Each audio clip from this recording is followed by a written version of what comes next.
अस्सलामुअलैकुम नाज़रीन, आप देख रहे हैं PSL सीजन 7 की खुसूसी ट्रांसमिशन और बड़े ही जानदार किस्म के टाकरे चल रहे हैं। पेशावर ज़ल्मी और कराची के दरमियान बड़ा ज़बरदस्त किस्म का टाकरा रहा, लेकिन फिर कराची जो है वो हार गई और मुसलसल छठी हार थी, जबकि लाहौर और कोयटा के दरमियान भी बड़ा ज़बरदस्त किस्म का मुकाबला रहा। और आज जो मैच होने जा रहा है वो इस्लामाबाद यूनाइटेड और कराची के दरमियान होने जा रहा है। देखना यह है कि कराची क्या आज जीत पाएगी या फिर हार से ही 2-4 होगी। और आज की सूरत हाल पे गुफ्तगू करेंगे हमारे पैनलिस्ट के साथ, और काशिफ शब्बीर हमें कुछ ही देर में ज्वाइन करेंगे, जबकि तस्नीम समर क्रिकेट कमेंटेटर न्यूजीलैंड से हमारे साथ मौजूद हैं और वकार हुसैन लाहौर से हमारे साथ मौजूद हैं। इनसे बात करेंगे, लेकिन इससे पहले हम देख लेते हैं Pepsi player of the match.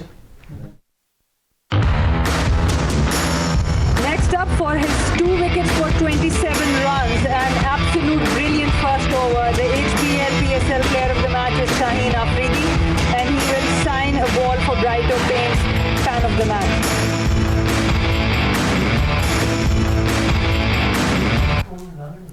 अच्छा जी, Pepsi player of the match तो आपने देख लिया, शाहीन आफरीदी जो हैं प्लेयर ऑफ द मैच करार पाए हैं। तस्नीम, गुज़िश्ता रोज़ PSL शायकीन के लिए बड़ा ही बेहतरीन रहा मैच और खिलाड़ी जो थे वो भी पुरजोश दिखाई दिए, शायकीन भी बड़े पुरजोश दिखाई दिए और लाहौरी तो कुछ ज़्यादा ही गर्म जोश थे क्योंकि पहला डबल हेडर डे था लाहौर में। लेकिन दोनों तरफ हमने देखा कि मैच एक तरफा रहा। और कराची किंग्स की बात सबसे पहले करेंगे तो 6 मैचेस जो है वो हार चुकी है। किन मुश्किलात में घिरी हुई है कराची की टीम? I think कि कल भी था कि कराची के deep end, that over-reliance on Babar Azam has finally caused them so many problems that their batting just absolutely could not cope. Obviously, they had some chip in performances, लेकिन उनका main मसला ये है that they are overloaded with all-rounders. All-rounders in terms of both their batting and their bowling can only give a certain type of performance, and their over-reliance on a team of 6 or 7 all-rounders has been their major downfall, as well as planning an entire batting lineup around just Babar Azam. So obviously with Babar Azam, I think that's probably very important to talk about. Wo jo uska slow strike rate hai, that caught up to him and the team in general, and I think that pressure build has just become overwhelming for them. That strategy has not paid off, and Karachi have to go back to the drawing board. I think that in terms of this season, their hopes are well and truly over. However, there's still a lot to be won, and that is the change in strategy and the change in their momentum, the change in their energy. It's really clear now from Babar's body language as well that everything that is being said about Karachi Kings, jo analysts kehte hain, jo fans kehte hain, that is something that's weighing a bit heavier in their body language than we previously saw. And for Karachi to even come back strong next season, they're going to have to go back to the drawing board on this. अच्छा, बाबर की कारकर्दगी भी बात करते हैं, लेकिन वकार हमारे साथ मौजूद हैं। वकार, ये बताइएगा कि लाहौर की जीत का सफ़र तो जारी है, जो हैं कि शायकीन क्रिकेट जो हैं लाहौरी है वो कराची किंग्स के लिए बड़े पुरजोश कल दिखाई दिए और उनकी भी बड़ी ख्वाहिश थी कि कराची जीतता हुआ नज़र आए। अब उनके क्या तासुरात हैं, ये बताइएगा।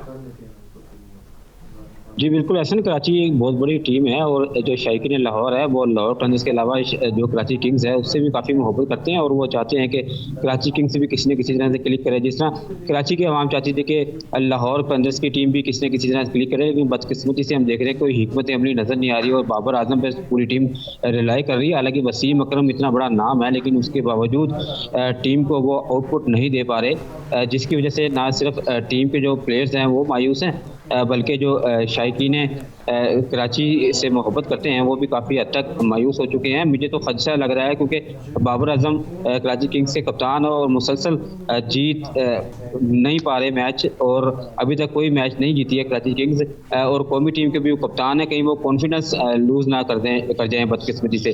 लेकिन अब कराची किंग्स के पास कोई चांस नहीं है क्योंकि राउंड के 10 मैचेस में 6 मैचेस जीतना लाजमी थे, लेकिन अगर आप फिर भी 5 मैचेस भी जीते हैं, लेकिन उसके बावजूद आपको हाई रन रेट से मैच जीतना लाजमी होंगे, लेकिन अब कोई चांस नहीं है उनके पास क्योंकि 6 मुसलसल वो मैचेस कराची किंग्स लूज़ कर चुकी है। लेकिन कराची के शायकीन जिस तरह कराची किंग्स की कारकर्दगी से मायूस है, इसी तरह कराची किंग्स की मायूस कुन कारकर्दगी से लाहौरी जो शायकीन है वो भी काफ़ी हद तक मायूस है।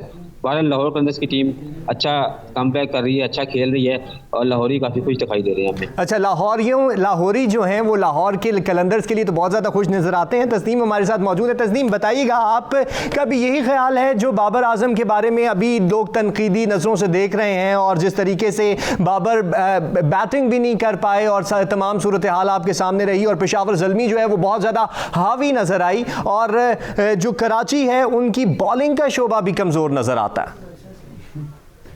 जी बिल्कुल, वही जो ओवर रिलायंस है ना ऑलराउंडर्स पे, इसलिए उनका बॉलिंग भी कमजोर है और बैटिंग भी वही हिसाब है।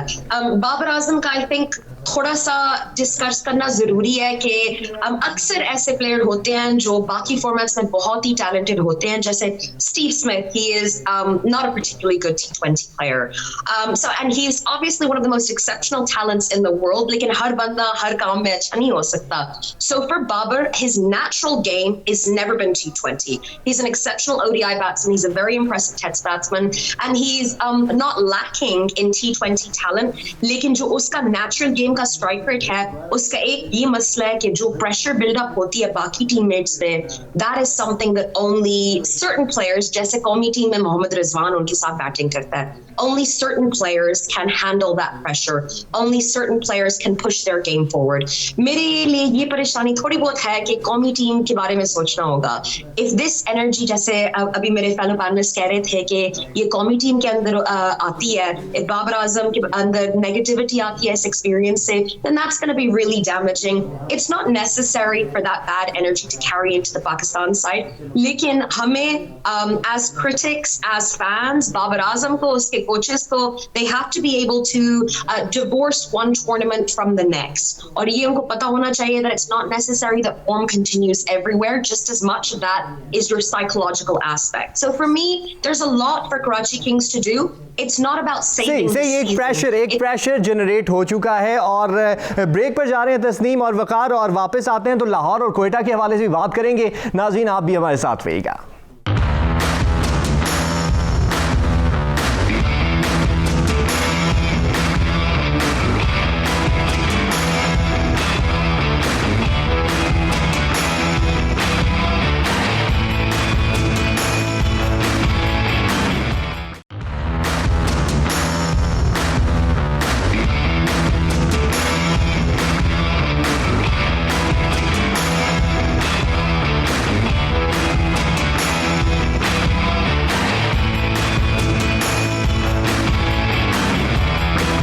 वेलकम बैक नाज़रीन। BSL के जानदार टाकरे जारी हैं और यहाँ पर भी गर्मा गर्म बहस हो रही है। काशिफ शब्बीर साहब हमें स्टूडियो में ज्वाइन कर चुके हैं, बहुत शुक्रिया काशिफ साहब स्टूडियो में ज्वाइन करने के लिए। और ब्रेक से पहले मैंने कहा था कि कोयटा और लाहौर के दरमियान जो कल मैच हुआ उस पर बात करेंगे, लेकिन अब आप अभी आए हैं तो आपसे थोड़ा सा मैं पेशावर और ज़ल्मी और कराची के हवाले से भी पॉइंट लेना चाहूँगा। बड़ी तनकीद हो रही है बाबर आजम के ऊपर, और जितने भी तनकीद करने वाले हैं वो कहते हैं कि बाबर आजम को कल के मैच में देख के लगा कि शायद वो अपने लिए खेल रहे हैं। जी, very disappointing performance by Karachi king yet once again. और हम ये समझ रहे थे कि शायद ड्यू फैक्टर का फ़ायदा उठाएगी कराची किंग्स बैटिंग लाइन है, जिससे कल आपको याद होगा मैंने कहा था यहाँ पर कि 11वें नंबर पे आमिर यामीन है, इसका मतलब है पूरे 11 के 11 प्लेयर्स बैटिंग कर सकते हैं, लेकिन फिर वो इंटेंट नज़र नहीं आ रहा कराची किंग के अंदर, और ख़ास तौर पे बाबर आजम के अंदर तो बिल्कुल वो इंटेंट, वो जज्बा जो PSL 6 का जज्बा था जब वो इमाद वसीम के अंडर खेल रहे थे, वो जज्बा लगता है जिस तरह कहीं गुम आ गया है। क्योंकि आप देखें कि बाबर आजम का 11वें ओवर तक रहना बाबर आजम का, और उसके बाद स्कोर ना करना बहुत अनहोनी सी बात लग रही है। इसका मतलब है कि there is something wrong somewhere. या तो ये है कि बाबर आजम नीचे आएँ, तीसरे नंबर पे, चौथे नंबर पे आएँ, वो जगह खाली छोड़ें किसी के लिए, ऐसे प्लेयर के लिए जो 150, 60, 70 का strike rate right from the very first delivery दे। और पता है बाबर आजम मुझे लग ये रहा है, आई माइट बी रॉन्ग, कि उसकी वजह से वो एक्स्ट्रा प्रेशर ले रहा है शर्जील, क्योंकि उसको लग ये रहा है कि उसने स्ट्राइक रेट उसी ने रोटेट करना है, स्कोर जल्दी उसी ने बनाना है, जिसकी वजह से कहीं रैश शॉट भी खेल देता है। कल की आप शॉट देखें कि एक फील्डर स्क्वायर लेग बाउंड्री पे कटिंग लिया हुआ था, बाकी सारी बाउंड्री खाली थी, लेकिन उसने जो एक अपनी टिपिकल शॉट मारी टांग उठाकर, वो गई सीधी स्क्वायर लेग बाउंड्री पे कटिंग के पास, और बाकी किसी जगह पे वो बॉल नहीं गई, यानी कि वो एक्स्ट्रा प्रेशर ले रहा है शर्जील। और उसके बनिस्बत जो पेशावर ज़ल्मी उन्होंने चेंज किया, उन्होंने अपने ओपनिंग स्लॉट से कामरान अकमल को निकाला, हारिस को लेकर आए, हारिस ने परफॉर्म किया।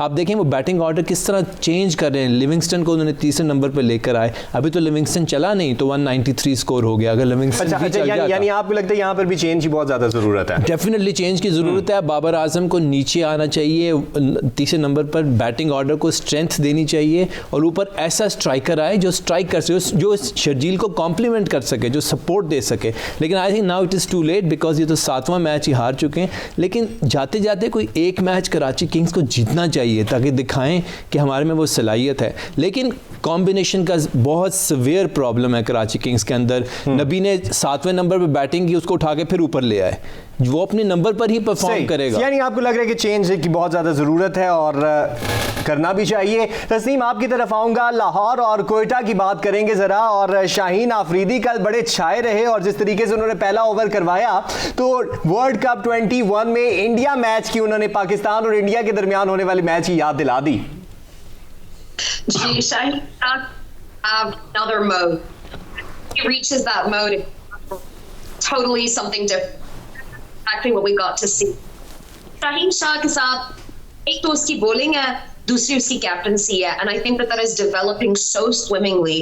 To have a young captain who's making bowling changes, who's putting faith in his younger, less experienced bowlers, and I think हमने कल भी देखा था, that's the kind of thing, that's the kind of captaincy that brings the best out of any player. हम राशिद खान के बारे में बात कर रहे थे कल कि उसकी performances वो नहीं रही जो expectation I think लोगों की होती है, and then yesterday he had a spectacular performance, another match-winning, impactful performance. So these are the kind of things that a exceptional captain can absolutely galvanize in an already very competent, strong, and talented side. उनकी bowling के अलावा उनकी batting, I mean it's hard to say a bad word about Fakhr Zaman at the moment. He is having the tournament of his life, and he did that again yesterday. He's breaking PSL records, and it's really nice with a World Cup coming up for Pakistan to watch Fakhr Zaman come so swimmingly into form. Lahore Qalandars have seemed to find their momentum at the exact right time, and it doesn't matter who they're coming up against. They're just playing what seems to be their very natural game. एक बात ये भी कहने की जरूरत है कि जो उनकी off-field chemistry है, that is absolutely there, and these things make a difference. We have to remember कि जो T20 leagues होते हैं वो बहुत छोटे होते हैं, they're maybe 3-4 weeks long. आप आते हैं 2-3 दिन की ट्रेनिंग करते हैं और फिर आप टीम के साथ शुरू हो जाते हैं, and that's just no preparation, no time to bond, no time to really create a team. जो उनने off field किया अपनी bonding, they're always together, they're always having fun, they're always supporting each other's endeavors on field and off field. That's what makes a team, and we've seen it with Islamabad United historically as well, that जब वो off field उनकी jail होती है तो on field भी वही energy आती है। सही हो गया। वकार से जानेंगे लाहौर के बारे में। वकार बताइएगा, लाहौर बड़ा जबरदस्त किस्म का परफॉर्म कर रही है, तो लाहौरिये जो हैं वो क्या कहते हैं कि कलंदर इस मर्तबा 7 में फाते हो सकते हैं?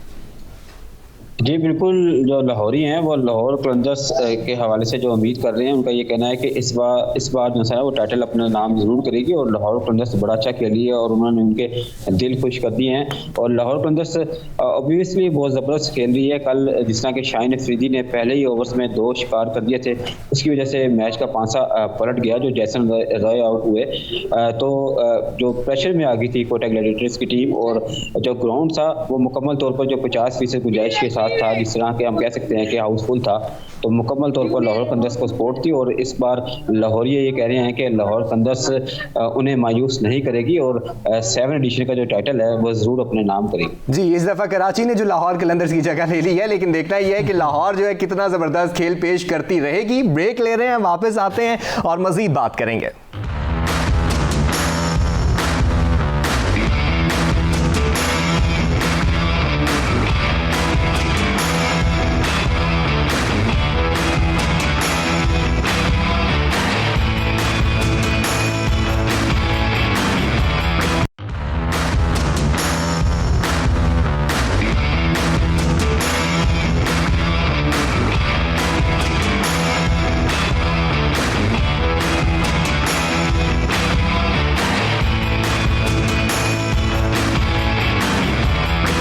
वेलकम बैक जी। PSL सीजन 7 इस्लामाबाद और कराची आज आमने सामने होने जा रही हैं और देखना ही है कि किस तरह का मैच देखने को मिलता है। और काशिफ भाई, इस्लामाबाद की टीम बहुत तगड़ी है, बहुत ज़बरदस्त है अगर हम पिछले सीजन की बात करें, लेकिन 7 में उस तरीके से वो नज़र नहीं आई जैसा उसे नज़र आना चाहिए था। 3 मैच जीते, 3 हारे, बराबर बराबर सिचुएशन रही। नहीं, ऐसा नहीं है। मैं समझता हूँ कि तमाम PSL से अगर कंपेयर किया जाए तो ये one of the best teams थी PSL की। शायद PSL 1 के बाद ये वो टीम थी जो बनी थी इस्लामाबाद यूनाइटेड की, लेकिन शायद पॉल स्टर्लिंग के जाने के बाद बहुत बड़ा एक गैप हो गया इनकी बैटिंग लाइन के अंदर। वो जो पुश मिलती थी ना पॉल स्टर्लिंग से पहले 6 ओवर्स में, वो अब मिसिंग है उसके जाने के बाद। वो हमें गैप एक नज़र आ रहा है। उसके अलावा इस्लामाबाद यूनाइटेड की जो बॉलिंग है, मेरा ख्याल है वो भी एक one of the best bowlings of PSL after Lahore Qalandar, लेकिन वो परफॉर्म ही नहीं कर रही। सारा लोड जो है वो शादाब ने लिया हुआ है। जो फास्ट बॉलर्स हैं वो उस तरह परफॉर्म नहीं कर रहे, तो परफॉर्मेंस में थोड़ा सा लैक कर रहे हैं, थोड़े से कंप्लेसेंट हो गए हैं, थोड़े से शायद वो मगरूर हो गए हैं कि हम बहुत ज़बरदस्त टीम है पहले मैच खेलने के बाद।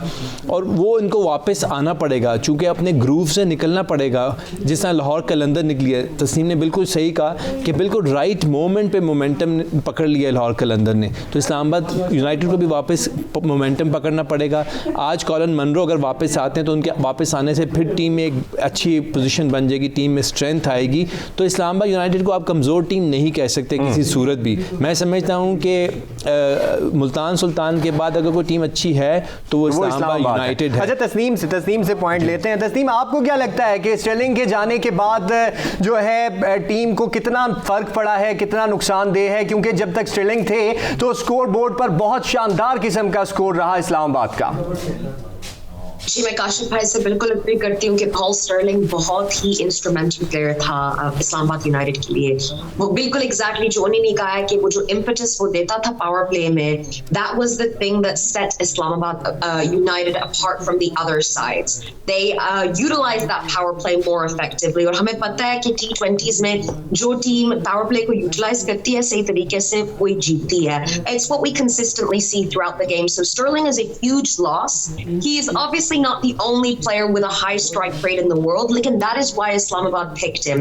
In both formats that he regularly, consistently plays, he is very consistent, a lot of 50s, high strike rate, a lot of dependency at the top of the order, and Islamabad had the exact same thing from him. However, Jessica Shapai get it, you still have to figure out what you're going to do next. ये franchise tournaments का एक natural हिस्सा है कि कुछ player ऐसे होते हैं जो सिर्फ एक portion of the tournament के लिए आपके साथ होते हैं, आपकी टीम के साथ होते हैं. So how to succeed without them becomes a very important question for teams to ask themselves.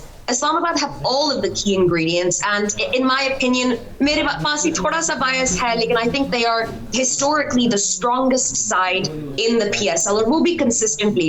लेकिन पिछले साल they were the top of the table, but they weren't able to qualify in the end.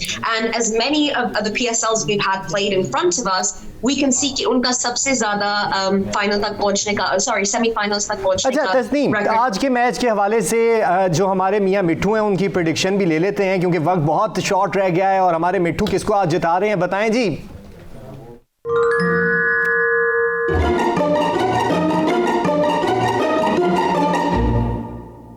अच्छा जी, इस्लामाबाद को मियां मिट्ठू ने जिता दिया है। काशिफ भाई, आपको क्या लगता है, इस्लामाबाद ही आज जीतेगा? डेफिनेटली इस्लामाबाद जीतेगा। यानी आज आपको कराची फिर हारता हुआ नजर आ रहा है? कराची अनफॉर्चुनेटली हारता हुआ ही नजर आ रहा है। तस्नीम बताइएगा, आपको भी आज लग रहा है कि कराची दौड़ में वापस आ सकती है या फिर इस्लामाबाद छा जाएगा? इस्लामाबाद छा जाएगा। मैं एक्सपेक्ट कर रही हूँ कि आज हमें पावर हिटर्स से परफॉर्मेंस नजर आएगी। I hope so anyway. लेकिन अगर देखा जाए, अगर कराची तमाम इस सूरत हाल को देखती है और दोबारा से वापस आने की कोई उम्मीद नज़र आती है कराची की कि आज अगर वो कुछ अच्छा परफॉर्म कर लें और किसी तरीके से आज का मैच जीत जाएं और फिर अगले मैचों के लिए भी थोड़ा सा प्रेशर जो है वो कम हो जाएगा? I think जो तरीका उन्हें अभी तक नहीं ढूंढा, it's going to be a little bit hard for them to find it now. Islamabad have everything on the line. Their tournament is still live. तो उनके लिए ये ज़्यादा high stakes हैं। वैसे भी Karachi have their reputation on the line, absolutely. But I think that it's going to be Islamabad's day again. अच्छा वकार, आप बताइएगा कि हाइकीन जो हैं वो क्या कहते हैं, इस्लामाबाद या फिर कराची? क्योंकि कराची के लिए तो बड़ी दुआएं की जा रही हैं। असन जो कराची किंग्स है उसकी वापसी का तो कोई चांस नहीं है टूर्नामेंट में, लेकिन ये है कि आज उम्मीद ये है कि कराची किंग्स से विन करेगी, क्योंकि जो ग्राउंड में बैठे शायकीन है उसको वो ज़रूर इंटरटेन करेंगे और थोड़ा बहुत एक आधा मैच तो जीतने की वो कोशिश करेंगे ना, वो तो मैच जितवा दें ऐसे ना उनको। अच्छा, तो आज जो है बड़ा तगड़ा किस्म का मैच देखने में मिल सकता है और काशिफ शबीर हमारे साथ रहे, तस्नीम समर हमारे साथ रही, वकार हमारे साथ लाहौर से रहे। आप तीनों का बहुत शुक्रिया और दुआ यही है कि कराची यार आज जीत जाओ और मैच में जो है कोई सरप्राइज दे दो अवाम को, क्योंकि अवाम तुम्हारी जीत देखने के लिए तरस चुके हैं और जीत जिसकी भी होगी जीत पाकिस्तान की। अपना बहुत सारा ख्याल रखिएगा। पाकिस्तान जिंदाबाद। अल्लाह हाफिज।